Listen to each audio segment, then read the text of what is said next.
Bueno, ahora sí, muy buenas tardes.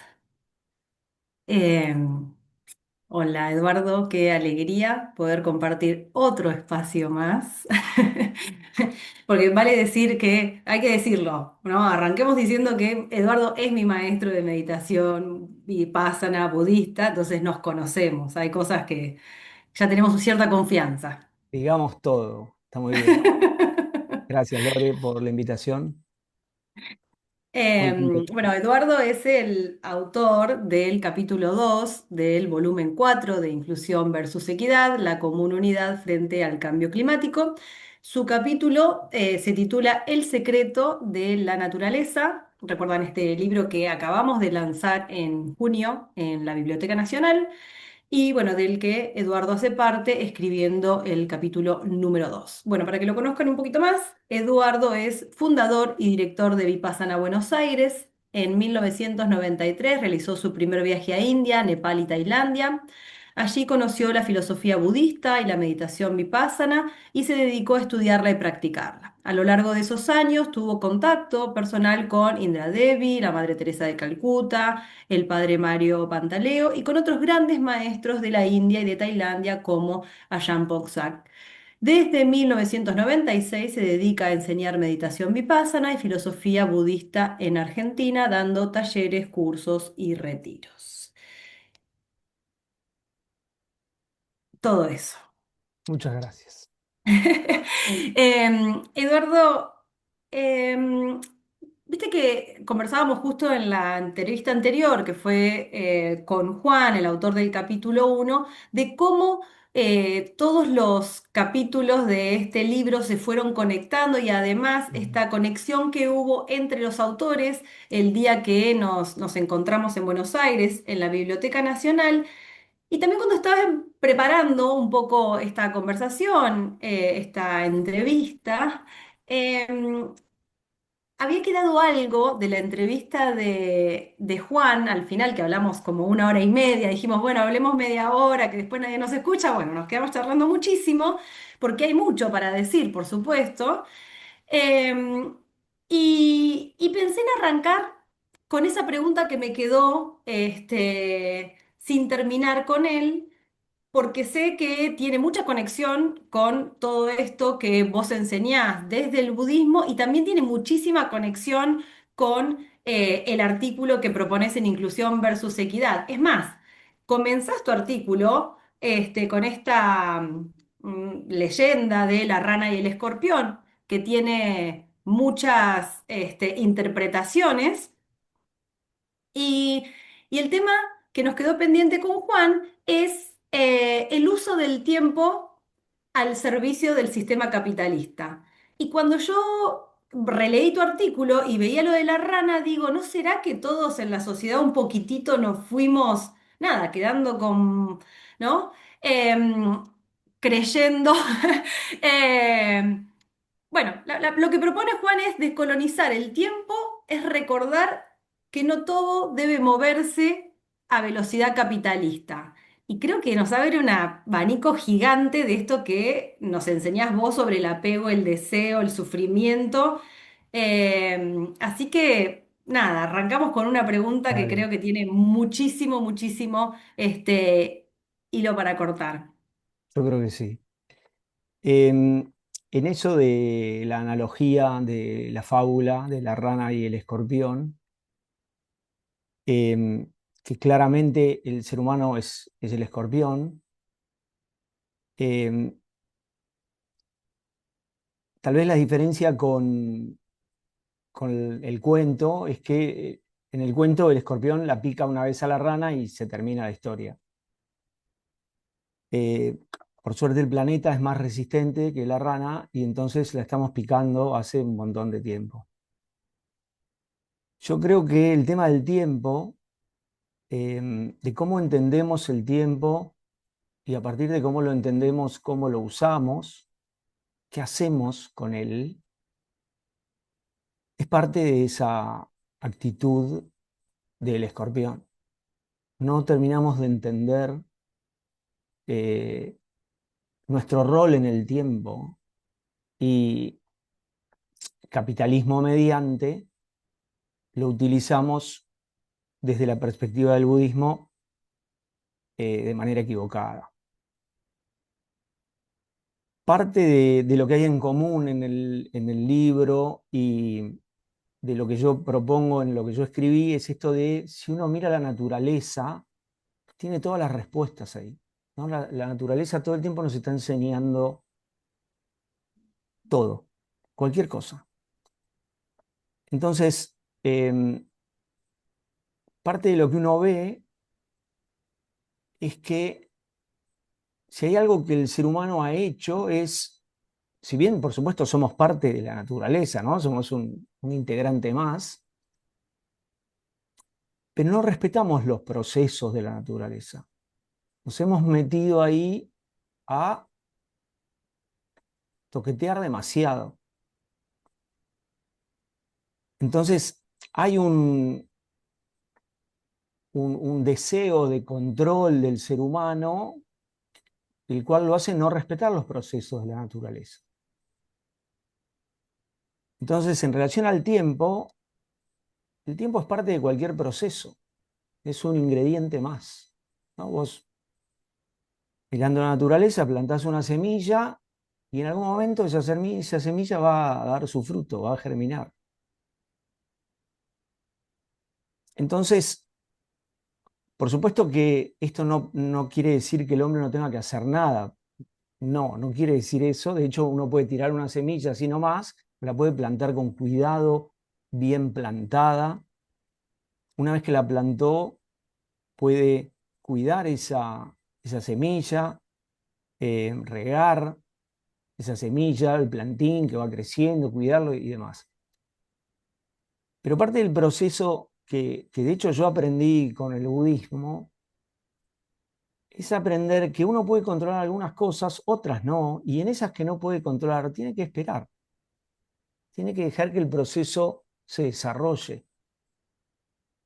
Entonces yo puedo esto, plantar bien o no, regar o no, cuidar o no. Ahora, el momento en que esa planta, esa semilla decida ser planta, no lo manejo yo, o no lo manejaba, digamos, la naturaleza. Pero ¿qué pasó? El ser humano en ese control se metió ahí.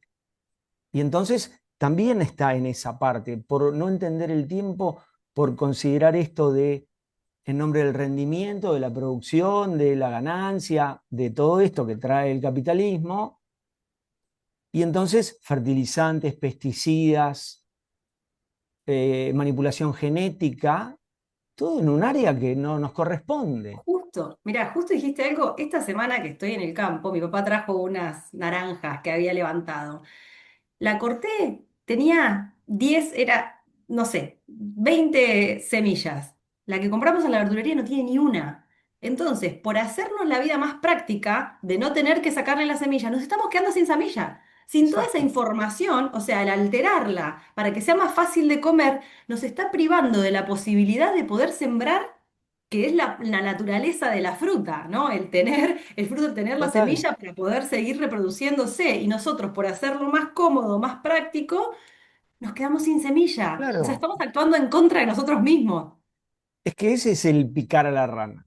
Por eso el planeta está como está, por eso todos los que hablamos en el libro hablamos de lo mismo. Porque se vea donde se vea, cuando se entiende el problema, ¿no? Llegaremos en algún momento, supongo, a que por supuesto no todo el mundo ve lo mismo. Claro que no, porque si no, no pasaría lo que pasa. Pero a mí el verdulero de la vuelta de mi casa me pregunta, ¿querés con semillas las mandarinas? ¿Cómo? ¿Qué? Tipo, esto, ¿no? Queremos hijos con ojos celestes ahora. Bueno, el ser humano se ha metido ahí, tremendo error, en nombre de, por supuesto, esto de, yo he escuchado esto de, gracias a que se hace todo esto, se puede producir más y entonces el ser humano puede alimentar. Eso no es cierto, porque el ser humano no está preocupado por alimentar a todos los demás seres humanos. Está clarísimo que no. Entonces la manipulación es para ganar plata, más rápido y bueno, entonces esa actitud del ser humano que está en todas las áreas de, yo cité lo de la semilla porque fue lo primero que se me ocurrió, nos pasa en la vida cotidiana. La persona que manipula genéticamente la mandarina cuando va por la vida, cuando llega a su casa, cuando su relación con el tiempo es la misma. Entonces, uno vive haciendo esto, optimizando, haciendo 70 cosas al mismo tiempo. ¿Y qué genera que esto, vos lo sabés muy bien, qué genera todo esto que uno hace en nombre de la optimización? Lejos de conectarnos, así como no nos conecta con la naturaleza, nos aleja de la naturaleza, nos aleja de la conexión. Uno hace 70 cosas al mismo tiempo, pero no está haciendo ninguna. Uno está optimizando, laburando un montón, haciendo un montón de cosas. Ahora está estresado, está angustiado, no puede dormir, todo en nombre de la producción. Entonces, esa manipulación que daña el proceso natural de la semilla, también daña tu proceso natural. Uno debería tener tiempo para relajarse, tiempo para estar tranquilo, tiempo para poder hacer una cosa a la vez. Eh, si yo dijera esto, si me contratan de una empresa para dar una charla y yo digo esto, aparece una garra que me saca del escenario. Claro, Bueno, justamente, porque hay que ser más productivo para tener más cosas. Digo, exactamente, este cambio climático bueno, del que estamos viendo las consecuencias, del que estamos sufriendo y vamos a seguir sufriendo, nos lo creamos nosotros. Entonces hay exactamente. algo que no Bueno, estamos pudiendo ver, yo ¿no? creo que tenemos una gran oportunidad estamos ahí medio en un momento muy particular, que es o giramos y entonces tenemos una gran oportunidad o se termina. Yo creo que es tan evidente todo, es tan evidente todo, que, que yo creo que realmente que tenemos una oportunidad. Porque vos, eh, no quiero meter todos los temas en el mismo punto, seguramente, pero eh, me quedo en el tiempo, me quedo en el tiempo, para no irme por ahí. En esto de que nos perdemos la conexión, eh, realmente uno puede vivir desconectado de su realidad. Y vivir la vida entera, ¿eh? Eh, Nacer, ir cumpliendo años y morirse en algún momento desconectado. De- el tiempo es un concepto, es sí, un concepto. Todo el mundo, esto del aquí y el ahora, el momento presente, todo el mundo cree que vive presente. Y los que hacemos meditación vipassana sabemos muy bien que el presente existe, por supuesto, de hecho es el único momento real que hay, pero uno tiene que ubicarse ahí, uno tiene que habitar el presente, si no, no estás conectado. Entonces, eh, para tener una vida plena y que ahí viene la otra parte, ¿no? El tema es qué es el tiempo para mí y qué hago con ese tiempo que tengo. Porque el tiempo es lo más valioso que tenemos, no hay otra cosa tan valiosa, no hay nada. Si vos le preguntás a un occidental, eh, tiempo, dinero, dinero, después el tiempo me lo voy a garantizar a partir de tener dinero. No, es al revés.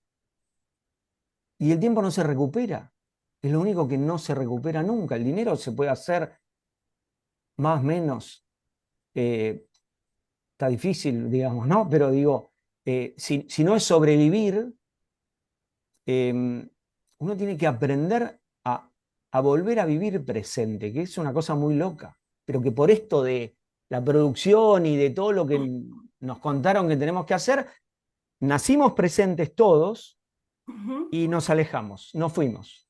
Está la oportunidad de volver, Sí. pero tengo que hacerlo, tengo que poder ver que no estoy, tengo que poder ver las consecuencias, que la estoy pasando horrible, eso también es algo que es. ¿Cómo te sentís cuando cumplís todas las metas, cuando competís y cuando haces esto que sos el rey de la producción y todo? Más allá de la producción en sí, ¿sos feliz? La respuesta es no, pero siempre es no. Ujú. Entonces, eh, uno tiene que poder habitar ese presente. Esto de desarrollar atención, genial, ¿para qué? Para poder conectar con lo que está pasando en realidad, con esto, con que estoy acá, con quien tengo adelante, con que si hay un proceso tengo que poder tener la capacidad de respetar el proceso y esperar.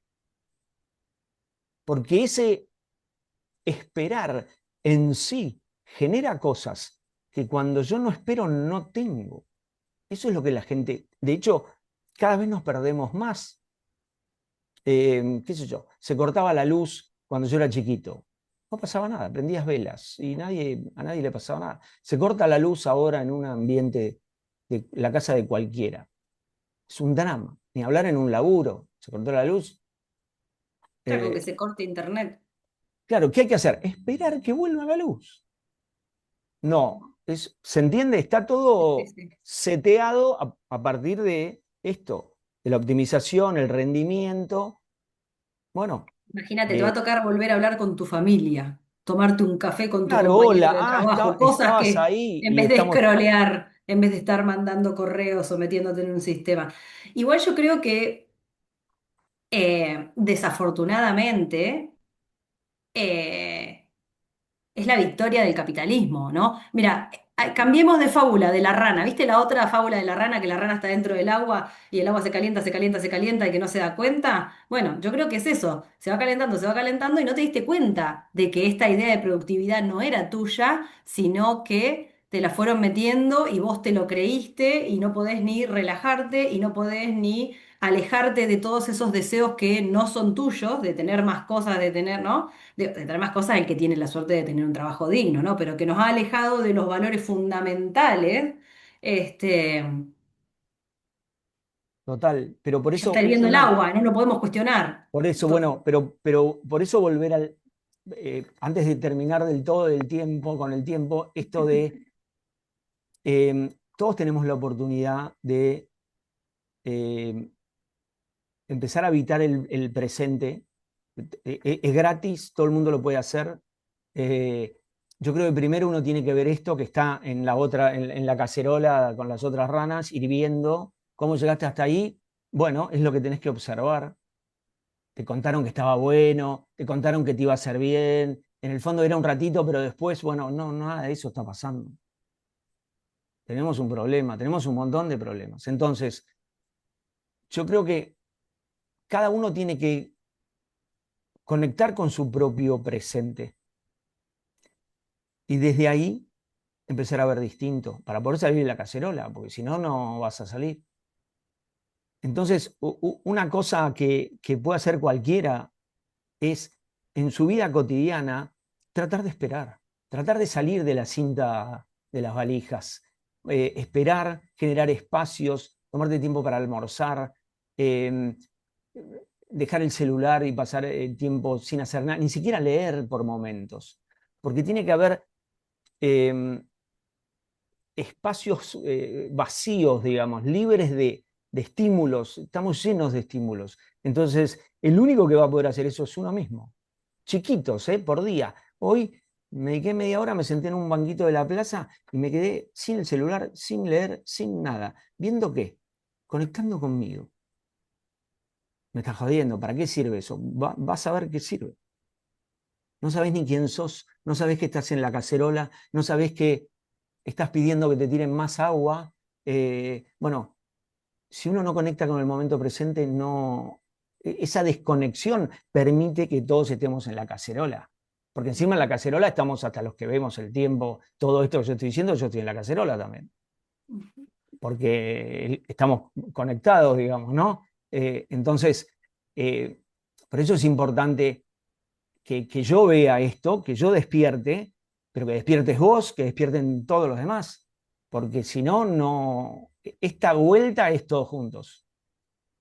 De esta no se sale solo, no hay manera para mí. eh, qué interesante todo esto que planteas y lo pienso también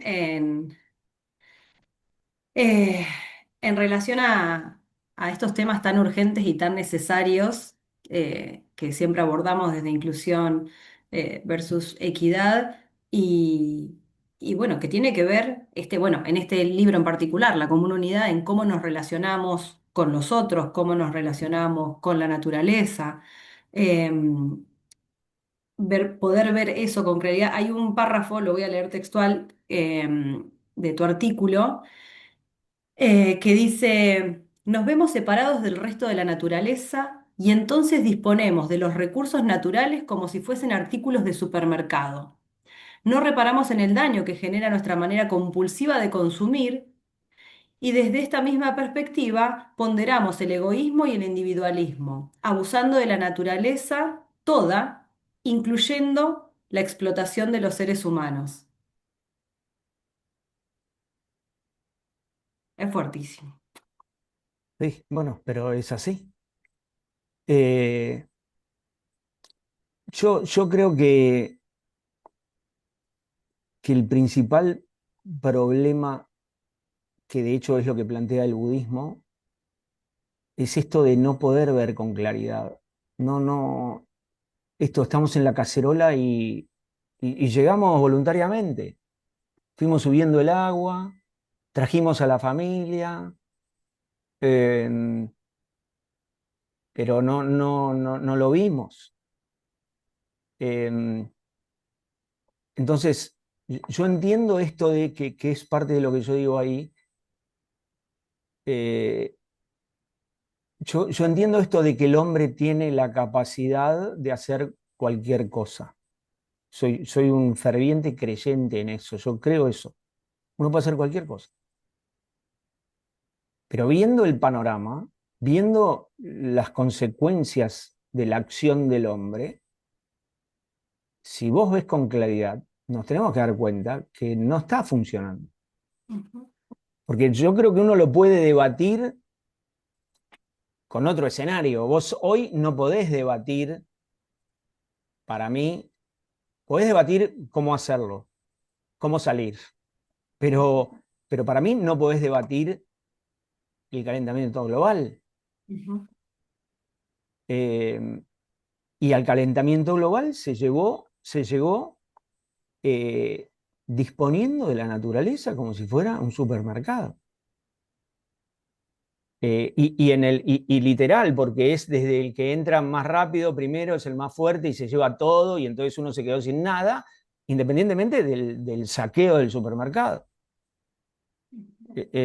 ¿Yo por qué hago dinero? Y porque voy a poder comprar más cosas. Genial, buenísimo. Ahora, no es dejemos todos los bienes materiales y vayámonos al campo a comer naranjas sin semillas. No quiere decir eso. Quiere decir, veamos dónde estamos. Seamos conscientes de que el agua está hirviendo hace rato, se está acabando el agua, porque hierve, se evapora y se termina. Y entonces hay que cambiar de actitud. El cambio claro, climático, hay una perspectiva, aparte de no ver con claridad, para mí está en esto de, nosotros pasamos de no es tan así, ¿no? De yo hablar con ujú, amigos, che, mire, esto es un desastre, no es tan así, la naturaleza tiene ciclos, y cuántas cosas de esas escuchamos.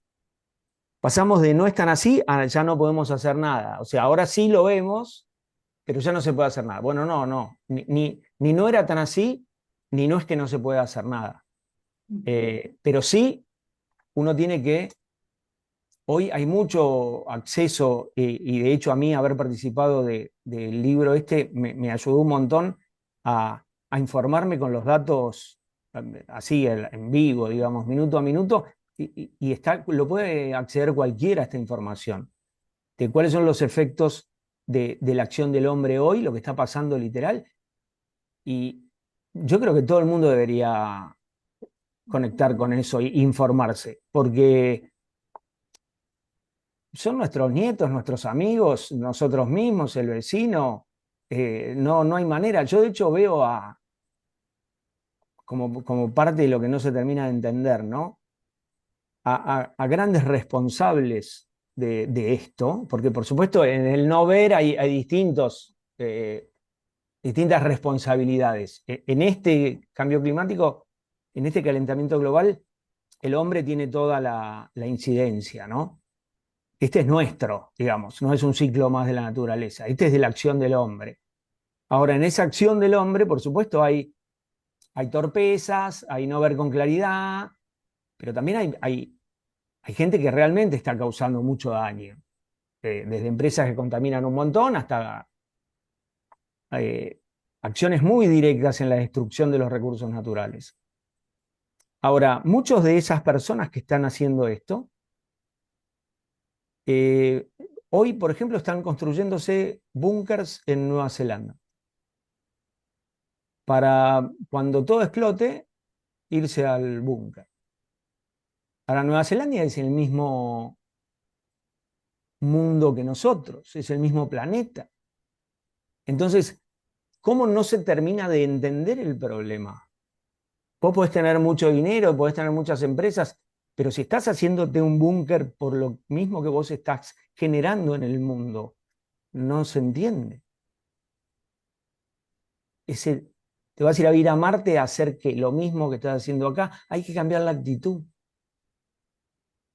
Y no es eh, cierren la empresa, que de hecho necesitamos de todo, necesitamos de la ciencia, necesitamos de la tecnología, necesitamos de todo lo que hay armado para salir para mí. Todos, es todos, todos, es incluyendo a todos. Pero hay que hacer cosas distintas. Nosotros llegamos hasta acá como humanos conectados haciendo cosas, bueno, todos, desde el más chiquito hasta el más grande, el que hace más o hace menos, todos tenemos que cambiar nuestra manera de hacer. Desde separar la basura, ¿no? Bueno, empezar a separar la basura, eh, empezar a participar. Si hay una marcha, andá, mañana hay que ir a la marcha al Congreso. Eh, hay que concientizar cada uno desde su lugar, pero tenemos que hacer cosas distintas. Eso es lo que yo veo.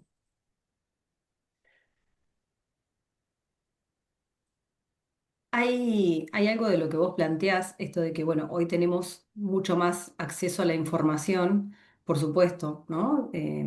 Podemos tener más números, son públicos, digo, lo dice la NASA, lo dice Naciones Unidas, lo dicen las ONGs locales, Greenpeace, Amnesty, digo, tenemos números, lo sabemos y además lo estamos viviendo, más allá del número de cuántos grados, estamos viendo la inundación, estamos viendo el tornado, estamos viendo que viene, va a venir, va a llover, va a llover, va a llover con el niño.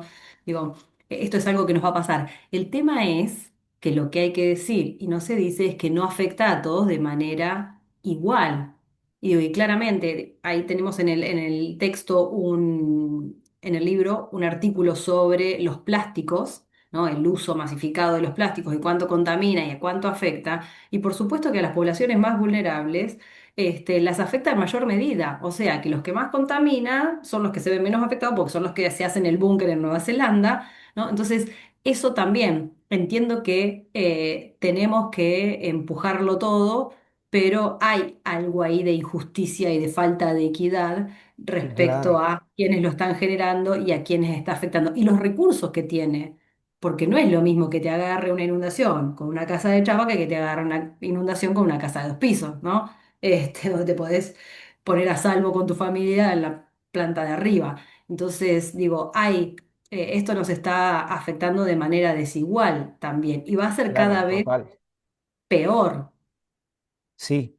Bueno, de hecho, el clima que estamos teniendo nosotros ahora, es esto del niño, es Ujú, eh, una cosa, llueve todos los días. Buenos Aires siempre fue húmedo, pero ahora tiene unos niveles de humedad que son increíbles.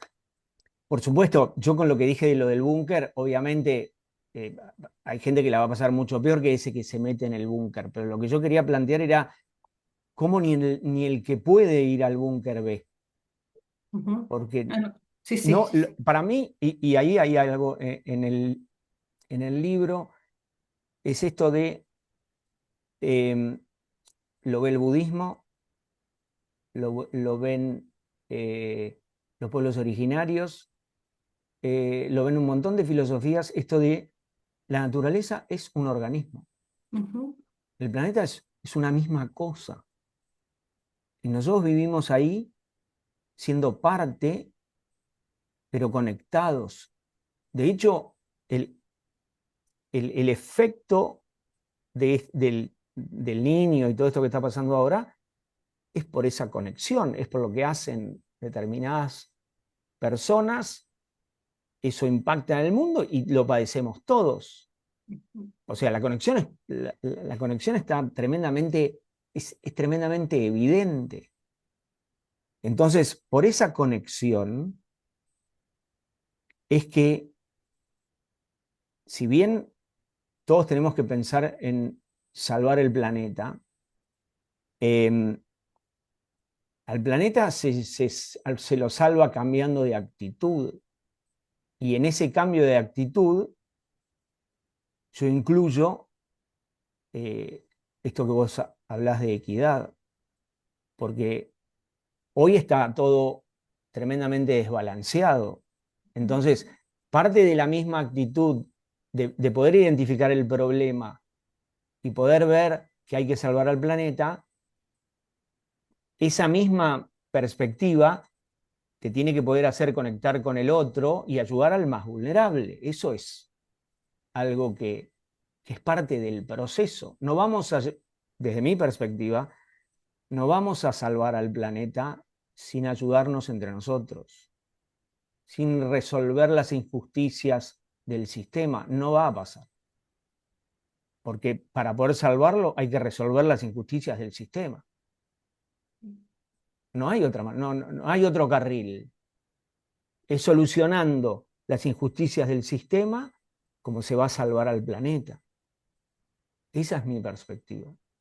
Entonces, esto de nosotros somos una especie conectadas con todas las demás, pero tenemos que empezar a ver al otro como un hermano, porque es la única manera. Y, y, y ayudarlo como si el que fuera el que necesita fuera un hijo mío, si fuera yo mismo. Esa es la perspectiva que tenemos que tener. Y los recursos los tenemos de sobra para hacer eso. El tema es generar la conciencia. Pero yo creo también que mismo en las distintas, yo te decía al principio, hay tantas perspectivas que hasta para salvar al planeta hay distintas perspectivas. La mía es esta, nosotros tenemos que empezar a mirarnos a los ojos. Esto de dejar el celular y conectar con el tiempo, ¿para qué sería? Y para poder conectar con el que tengo al lado. El que tengo al lado, ¿qué le pasa? ¿No tiene para comer? Bueno, tengo que ver si lo puedo ayudar. Porque esa actitud es la que me va a generar eh, ir hacia el lado de la salida de todo esto. Si no, no vamos a salir. Es un cambio de paradigma importante que tenemos que hacer. Que yo soy optimista por esto de, el budismo considera que esto ya lo sabemos todos, que ya lo sabemos, que somos especie, que estamos conectados, que somos un mismo ser dividido, pero todos estamos conectados y que el corazón de todos los seres tiene la capacidad de conectar con el otro y de ayudarlo. Pero esto, eh, a ese lugar hay que llegar, hay que volver, digamos, no es llegar, es volver. Me da esperanza el saber que es algo que comparte el budismo, como decías vos, los pueblos originarios, también la Iglesia Católica, ¿no? Este artículo que hablamos de la casa común de la que hablaba el Papa Francisco, bueno, pero que esta casa común también involucra a los animales, a todos los seres sintientes, ¿no? Poder verlo así. No hay manera de que yo sea feliz si alrededor en mi entorno hay tristeza, angustia, ¿no? Si la dignidad humana no es el valor supremo. Claro, esto de el bienestar verdadero, la felicidad verdadera, eh, es con todos.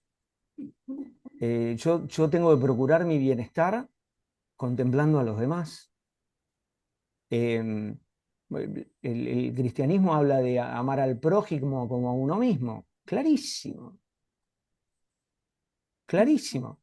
Y el prójimo es la naturaleza, es el árbol, es el animal, es la mandarina, es el vecino, soy yo, mi mamá, mis hijas. eh, para mí es por ahí. Ujú. Hablabas recién de, bueno, de ir al Congreso mañana, ¿no? De lo que se está tratando en Argentina, que también pasa en otros países, ¿no? Esto es algo que compartimos a nivel latinoamericano. Y yo quería conectarlo con algo que veníamos trabajando en estas últimas clases de, de Vipassana, que hablabas que la ética es la ciencia del budismo, ¿no? Estábamos leyendo un libro y me parece que, nada, también en la reunión, en la conversación anterior, en la entrevista con Juan, hablábamos del moral compass y creo que eso es lo que debe prevalecer en situaciones como mañana en el Congreso y que si eso no pasa, por eso es que hay que salir a la calle, ¿no? Y decir, hey, lo que están haciendo está muy mal. Total. De hecho, el libro, el autor del libro que citas se llama Mathieu Ricard, que tiene un libro que se llama En defensa de la felicidad, y él en ese libro habla de la ética como la ciencia de la felicidad. El budismo tiene un concepto que es sukha, que habla de felicidad verdadera, y como verdadera la plantea como distinta a la que uno tiene cuando no está conectado con su corazón, digamos, que tiene una felicidad efímera. Esto de que nada es suficiente. Bueno, esto de salir a saquear los recursos naturales sintiendo que eso me va a generar plenitud y felicidad. No es cierto, porque por eso no paran nunca, porque necesitan más. Bueno, eso no es Sukha. Sukha es sentirse completo, estar feliz como un estado, independientemente de todo lo demás. Entonces, lo que plantea eh, Matías Ricard puntualmente es esto de la ética como el arte de dirigir, creo que lo dice así exactamente, pero el concepto va a estar, la idea, de dirigir la conducta. Esto, ¿qué tengo que hacer y qué no? Esto, saquear los recursos naturales. No, no es no usar. Hay árboles, me tengo que hacer una casita de madera. No estoy diciendo no, no es no. Si hay algo que el budismo no tiene es, nada es absoluto, todo es de acuerdo al momento, la situación y demás. Entonces, pero sí tenemos que, en esto de cambiar, en esto de hacer cosas distintas, en esto de empezar a contemplar al otro, la felicidad del otro, eh, no la mía sola, bueno, necesitamos de la ética para eso, porque es la que va a regular nuestros impulsos. Todos tenemos impulsos que si seguimos tal vez dañamos a otro. Entonces, ¿con qué nos ayuda, en qué nos ayuda la ética? En no seguirlo. No es no lo deseo, ¿no? Pero evalúo que no es lo que conviene hacer. Y este es un momento en donde la ética es crucial, porque para mí llegamos hasta acá dejando la ética completamente de lado. En la destrucción del planeta la ética no jugó en ningún momento. Entonces, para salir necesitamos de la ética. Y yo sé que la ética suena moral, suena antigüedad, suena algo arcaico, suena religión, pero es esto, es el arte de dirigir nuestra conducta. Nosotros tenemos, si nosotros defendemos en lo opuesto a esto, ¿no? Como algo natural del hombre y bueno seguir sus impulsos, nos vamos a morir todos. Si los impulsos fueran bondadosos, compasivos, No, no, esos seguilos, pero digo, ahí sí, claro, si pero uno no tiene estamos impulsos, justos. claro, pero el problema es que cuando uno no ve con claridad, los impulsos que tiene no ayudan demasiado a los demás. Entonces, ¿cuál sería el arte de trabajar uno mismo con su conducta? Entrar lo bueno, lo que ya tenés de bueno, maravilloso, regarlo, seguirlo, sostenerlo, lo que no tenés de bueno, traerlo, y con lo malo lo contrario, lo que tenés de malo, tratar de abandonarlo y no traer lo que todavía no tenés. Para eso se necesita ética. Eh, Desde la perspectiva del budismo, la ética es la que ayuda al bienestar verdadero. Y lo que está bien sería esto, procurar el bien para mí, pero también para los demás. Y lo que está mal es lo que me genera sufrimiento a mí y lo que genero de sufrimiento en los demás. Entonces la ética es fundamental. Y apelando a la naturaleza tiene ética. La naturaleza funciona de manera solidaria. La naturaleza comparte, la naturaleza no acapara, no tiene avaricia, no tiene egoísmo. El árbol le asombra a todos, el sol ilumina a todos, no hay emociones negativas en la naturaleza.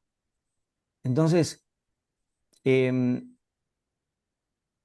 para mí también parte de la oportunidad y de las actitudes que uno tiene que tener para poder salir de esta encrucijada en la que estamos, es esto de tratar de ser honestos, decir la verdad, eh, defender lo importante, cuidar a los demás, los conozcamos o no, eh, defender nuestra tierra, ¿cómo no? Eh, y es en ese sentido, por eso lo de mañana es tremendamente importante. Me gusta esto que dijiste el día de la presentación de tener la intención de devolverle la vida al planeta. Sí, porque en esto de qué hacer, eh, para el budismo lo más importante siempre es la motivación. Uno puede tener una motivación altruista o puede tener una motivación malévola, dice Matías Ricard. Entonces, querer devolverle la vida al planeta es una gran motivación, es altruista, eh, nos incluye a todos, es para todos. Eh, Esto del budismo plantea, nosotros pensamos demasiado en nosotros mismos y nosotros somos uno, los otros son todos los demás. Entonces, hay ahí como un ejercicio de eh, el altruismo, que es esto de pensar en los demás, salvar al planeta, nos incluye a nosotros. Es la mejor aspiración que alguien puede tener, eh, salvar al planeta, porque es tremendamente altruista. Lo que sí, eh, esto de parte de ver con claridad nos tiene que mostrar que tenemos que hacer cosas distintas. Esto ya es algo que, que nos va a posicionar distinto, pero tenemos que ser conscientes de lo que hacemos y en relación al tiempo, eh, todo el tiempo. ¿Qué hacemos? Tratar de ser coherentes, ¿no? Yo quiero salvar al planeta, bueno, ¿cuál es mi comportamiento? ¿Qué hago? Eh, ¿Cómo me comporto con los otros? ¿Qué acciones concretas estoy haciendo para salvar al planeta? De mínima, eh, mañana ir al Congreso, así como para arrancar. Después ahí uno verá con qué sigue, pero para el que no se le ocurrió qué hacer, ahí hay una buena oportunidad, yo creo. Bueno, creo que esa es una muy buena manera de cerrar nuestra conversación. Igual sé que hay más personas conectadas. No sé si alguien quiere hacer algún comentario, alguna pregunta para Eduardo. Eh, Adelante pueden hacerlos quienes están conectados.